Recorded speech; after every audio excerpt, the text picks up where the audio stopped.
Go to File. Examples. MYOSA. Learning Basics. Blink. It will open a new window with Blink code. Then go to Select Board. Then select your MYOSA COM port. Then go to Search Board text box. Type in ESP32 module. Select ESP32 module from below. Then click OK. Then click Upload. Program will compile first. It may take some time.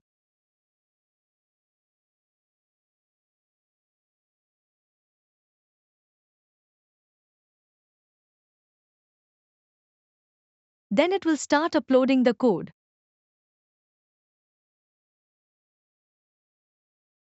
Once uploaded, the program will start running, and the status LED will start blinking.